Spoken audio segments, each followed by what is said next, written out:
Mirá, si vos me preguntás, me hiciste la pregunta antes de empezar la entrevista y me dejaste pensando, porque nunca lo vi en eso, nunca pensé en esos términos. Pero improvisando ahora yo te diría que hay algunas cosas. Era un ministerio raro porque tenía la educación en un régimen muy particular. Con Uruguay todo el sistema público, los distintos componentes son autónomos, con lo cual el ministerio juega un rol que tiene de coordinación y donde tiene que ir generando convicción, y que no es fácil. Es un ministerio de cultura, es un ministerio que tenía uno de los componentes de la ciencia y responsabilidades en ciencia, y era lo que funcionaba como el Ministerio de Justicia en Uruguay. Así que podría hablar un rato largo, ya los recuerdos se me empiezan a ser un poquito borrosos por el tiempo, por la edad, por las nuevas responsabilidades. Pero pensando en las cosas que yo te diría, mira, esto salió bien. Construimos un ministerio de cercanías. Todo el equipo del ministerio recorría todo el país. Íbamos todos a escuchar a la gente. Y creo que eso, que además tenía otro tipo de expresiones en actividades y en estructuras dispersas por todo el país, creo que eso es lo que a la larga me queda como algo realmente satisfactorio, esa construcción de cercanías, una política de cercanías que sigue. Centromec era una expresión de ello. Centromec era una expresión, fue un motor importante, pero salían a recorrer el territorio en el equipo hasta el fiscal de gobierno, que dependía de lo que hoy es el fiscal general de la Nación, en aquella época era el procurador y fiscal general de la Nación, salía la directora del Archivo Nacional, el director de la Biblioteca Nacional, y de pronto en un pueblito de 500 habitantes, 800 habitantes, donde había una pequeña escuela rural, el director de la Biblioteca Nacional tomaba contacto con la gente, en fin. Todas las actividades del Ministerio tuvieron una fuerte presencia, una fuerte interacción, y se escuchaba a la gente. Eso creo que eso sigue hoy, eso sigue adelante el gobierno de Vázquez. Otro tema fue la cultura entendida como un acompañamiento de la vida, la cultura entendida como el apoyo a la creación y al derecho de disfrute, pero entendida también como un derecho de las personas. Hablábamos de derechos culturales, cultura y derechos culturales. Ahí se hizo un esfuerzo bien grande, y sobre todo con una sociedad que jugaba a favor de la cultura. La respuesta de la gente fue formidable. Probablemente esto lo vean en Buenos Aires, en Argentina, pero acá tuvimos un caso maravilloso, que es el de Julio Boca. Por eso Julio vino y no teníamos, bueno, la historia es fantástica, pero para otro momento. No, bueno, ese compromiso de Julio, el encuentro de Julio con Mujica. ¿Cómo lo contaste? ¿Él vino a Boca? No, Julio venía seguido a Uruguay a actuar en el Teatro Solís, donde tenía su público. Y en algún momento yo era intendente, habíamos hecho ópera, no teníamos acá la gran ópera, nuestro Colón uruguayo, que era el Sodre, estaba cerrado, se había incendiado, no existía. Entonces se hacía ópera en lo que es el teatro municipal, el Teatro Solís.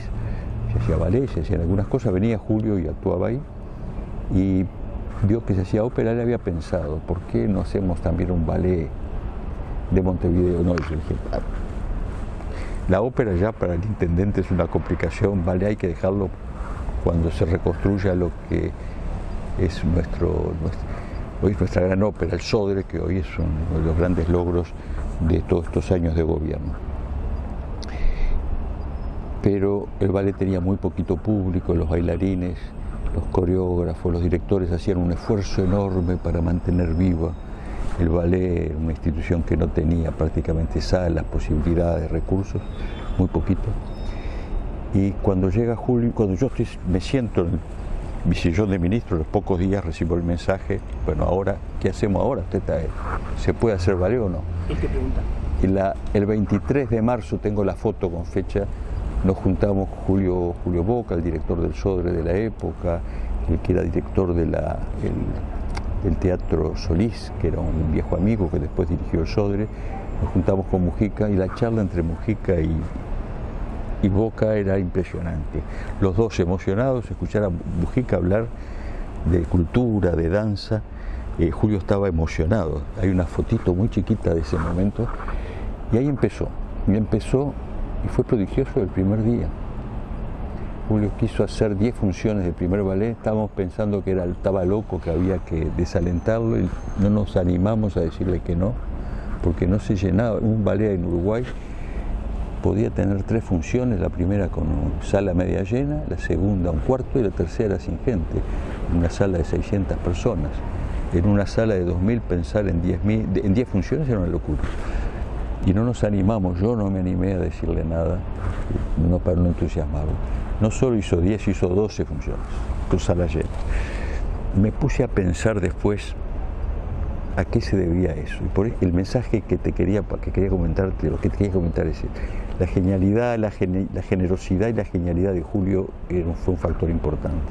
La respuesta de los jóvenes bailarines y de algunos viejos que asumieron el desafío, hicieron el esfuerzo mayor y eso se comunica con la gente. Esos fueron 2 factores importantes, una nueva sala, pero hubo otra cosa que era todo un nuevo público de entrada, hubo algo mágico que es la respuesta de la gente. Y después es la respuesta de la gente que se ve en la música, en todo tipo de música, que se ve en la creatividad, que se ve en los jóvenes que exploran los caminos del arte. Entonces un Ministerio de Cultura en esa época, un ministerio con responsabilidades, llevando adelante un programa de derechos culturales, se sentía como un privilegiado navegando en una sociedad que veía con optimismo, que confiaba en ella y que veía que la cultura es algo central para acompañar en la vida de la gente. Ricardo, en esa te dije 2, me quedaría la tercera. Sí. Pero te quiero interrumpir porque me falta esto. Ahí la chispa de la relación personal hizo la otra parte de la historia. Entre ustedes 3. Yo te diría que es un momento especial y es un país que estaba ofreciendo y ofrece un panorama, un paisaje humano particular y una mirada con optimismo hacia el futuro, una sociedad que nos consideramos tremendamente conservadores en lo que es la vida cotidiana. Y cuando miramos las cosas que osamos hacer como sociedad, yo no diría mérito de los gobiernos, mérito de una sociedad que ha osado acompañar propuestas, impulsar propuestas impresionantes. ¿Plan Ceibal, Julio Boca? Sí, también estoy pensando en un tema polémico en Argentina como la despenalización del aborto, estoy pensando en la marihuana, la legalización, la marihuana y el matrimonio igualitario. Entre otras cosas. Tercer hito. Tercer hito es más difícil porque uno de los grandes desafíos en Uruguay es la educación. Lo sigue siendo. Se trabajó muchísimo en todo el territorio. No es mérito de, lo que voy a decir no es mérito del Ministerio, es mérito de la Universidad República que generó unas propuestas de desarrollo increíbles en el Uruguay. Se creó una nueva universidad tecnológica de presencia en el interior. Hoy tenemos la presencia de enseñanza terciaria y superior en el interior del país.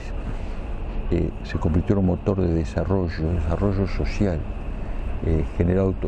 levantó la autoestima, genera arraigo, mucho más allá de lo que son las propias propuestas educativas.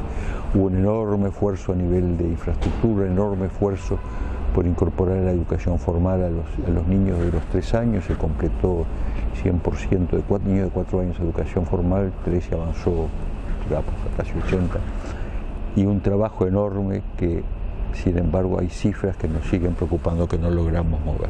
Entonces ese resultado te deja un sabor mezclado entre valorar el enorme esfuerzo y los avances y ver el vaso medio lleno. Frustraciones, las mismas. Frustraciones, el no haber avanzado aún más en cultura y dejado a la gente más empoderada de sus cosas que puedan funcionar sin tener al Estado atrás, muchas cosas. Sabor amargo, las responsabilidades en ciencia, viniendo de donde vengo, y concebimos una institucionalidad para el desarrollo de la ciencia y tecnología donde el Ministerio no ocupó no pudo hacer un aporte como lo hubiera esperado, y sobre todo un ministro que venía de ese palo.